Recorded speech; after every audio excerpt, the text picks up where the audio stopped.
السلام علیکم دوستو، ویڈیو شروع کرنے سے پہلے ایک چھوٹی سی درخواست ہے۔ دوستو، آپ ہماری ویڈیوز تو دیکھتے ہیں لیکن ہمارے چینل کو سبسکرائب نہیں کرتے اور ویڈیو کو لائک بھی نہیں کرتے۔ تو آپ سب دوستوں سے گزارش ہے کہ اگر آپ پہلی بار ہمارے چینل پر آئے ہیں تو چینل کو سبسکرائب ضرور کر دیجئے گا، اور جنہوں نے سبسکرائب پہلے سے کیا ہوا ہے ان سے درخواست ہے کہ ویڈیو کو لائک کر کے شیئر ضرور کر دیجئے گا۔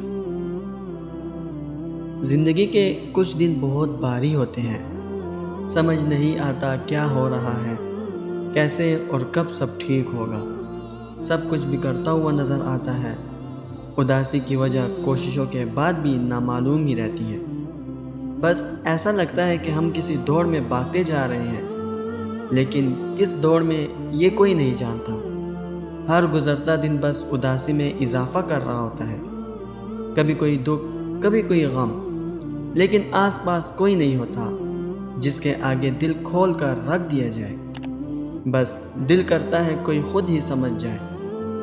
جانتے ہو، یہ دن آزمائش کے ہیں۔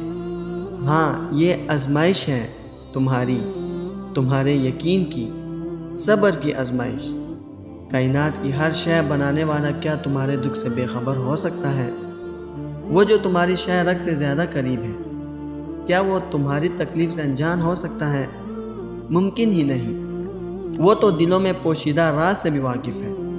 وہ جانتا ہے، کیا یہ کافی نہیں؟ دیکھو، آزمائش تو شرط ہے ہر مومن کی، تو پھر کیوں تم ہمت ہار جاتے ہو؟ کیوں منہ سے لاکھ اقرار کرنے کے باوجود تم اللہ رب العزت پر بھروسہ نہیں رکھ پاتے؟ کہیں نہ کہیں تمہارا اس پر یقین ڈگمگا جاتا ہے۔ کیوں تم مہینوں، سالوں اور دنوں کا حساب شروع کر دیتے ہو کہ کب سے اس کے کن کے انتظار میں ہو؟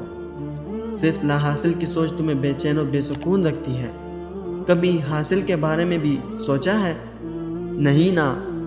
اللہ رب العزت تمہیں آزمائش میں لازمی ڈالتا ہے، لیکن آزمائش میں ڈالنے سے پہلے ہی اس سے نکلنے کے اسباب بھی پیدا کرتا ہے۔ تمہیں ایک نئی امید کی کرن تھماتا ہے کہ گھبرانا نہیں، آگے روشن سویرا تمہارا منتظر ہے۔ وہ کبھی بھی تمہیں تمہاری برداشت سے زیادہ آزماتا نہیں ہے۔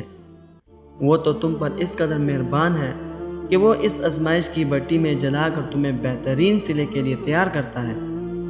وہ قرآن کریم میں خود فرماتا ہے کہ اور ہم تم کو ضرور آزمائیں گے، کچھ خوف سے، کچھ بھوک کی تکلیف سے، اور کچھ جان و مال اور پھلوں کے نقصان سے۔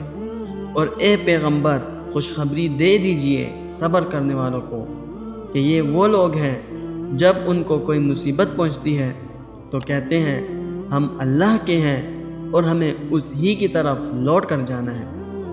ممکن ہو کہ یہ آزمائش تمہیں تمہارے رب کے مزید کرنے کے لیے ہو۔ ممکن ہے کہ تمہاری یہ اداسی کسی خاص مقصد کے لیے ہو۔ ممکن ہے کہ اس تکلیف کے بعد خوشیاں تمہارا مقدر ہو۔ سنو، یہ اداسی ختم ہو جائے گی جب تم اللہ سے بات کرنا شروع کرو گے۔ جب اللہ سے بات کرنے کی عادت ہو جائے گی تو کسی کو بتانے کے لیے دل راضی نہیں ہوگا۔ تمہاری اس اداسی کا اختتام تو دراصل تمہارے ہی ہاتھ میں ہے۔ وہ کون ہے جو اس اداسی کو دور کرے گا؟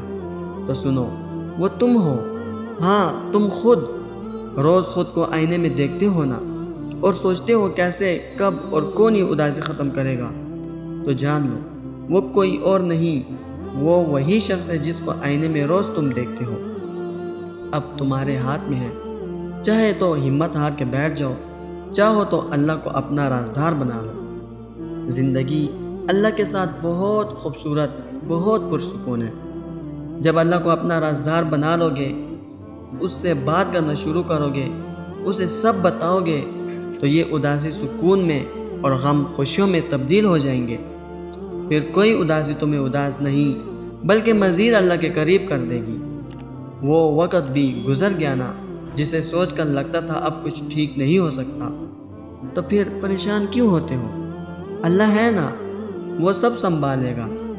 اللہ تعالیٰ حساب رکھتے ہیں ہر اس بات کا جس پر تم نے دکھتے دل کے ساتھ صبر کر لیا تھا، جب تم نے نم آنکھوں کے ساتھ بھی ہنسنا نہیں چھوڑا تھا، جب اچانک لیٹے لیٹے ماضی کی تلخ یاد نے دل و دماغ بوجھل کر دیے تھے، اور تم نے بے چین ہو کر کروٹ بدلی تھی، جب رات کو سوتے ہوئے آنسو تمہاری آنکھوں سے پھسل رہے تھے اور تم انجان تھے، مگر اللہ بے خبر نہیں تھا، جب کسی کے سخت جملوں نے تمہارے دل کے ٹکڑے ٹکڑے کر دیے تھے اور تم مسکرا کر سہ گئے تھے۔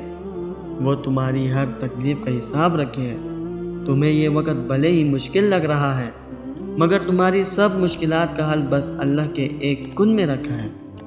ہو سکتا ہے ہر چیز تمہارے ہاتھوں سے پھسل رہی ہو اور حالات کی ناسازگاری نے تمہارا حال بے حال کر رکھا ہو، بالکل اس درخت کی طرح جو خزاں میں ایک ایک کر کے اپنے تمام پتے کھو دیتا ہے، لیکن وہ درخت بہار کی امید کبھی نہیں چھوڑتا۔ تم بھی رب العالمین کے رحمت کی امید نہیں چھوڑنا کہ بہار سے لطف اندوز وہی ہوتے ہیں جنہوں نے خزاں کی شدت محسوس کی ہو۔ سنو اے چاند سے لوگو، وہ تمہارا رب ہے نا، اسے تم اور تمہارا دل بے حد عزیز ہے۔ وہ تمہیں فقط تمہاری خواہش نہیں بلکہ وہ تمہیں چاہتوں کا پورا جہان دینا چاہتا ہے۔ اپنے رب کی رحمت سے مایوس مت ہونا۔ یہ لوگوں کا بچھڑ جانا، یہ محبت کرنے والوں کا بدل جانا، یہ بظاہر تمہیں بہت دردناک لگتا ہوگا نا، مگر وہ رب اپنے من پسند لوگوں کو محروم نہیں رکھتا۔ وہ تو فقط تمہیں اس درد سے گزار کر تمہیں تم سے ملانا چاہتا ہے۔ وہ ناواقف تو نہیں ہے نا تم سے، تمہارے حالات سے، پھر تمہارا مایوس ہونا تو بنتا ہی نہیں۔ دیکھنا جب وہ معجزے کرے گا تب تم حیران ہو جاؤ گے، اور خوشی کے باعث تمہارے لبوں سے مسکراہٹ الگ نہیں ہوگی، اور اس دن تم خود کہو گے کہ بے شک میرے رب کی محبت بہت وسیع ہے، اور جان جاؤ گے کہ جب وہ کن کہتا ہے تو چیزیں کیسے فقط ہو جاتی ہیں۔ خیال سے باہر، گمان سے پرے، بے شک اللہ جل جلالہ وسیلوں کا محتاج نہیں ہے۔ سبحان اللہ۔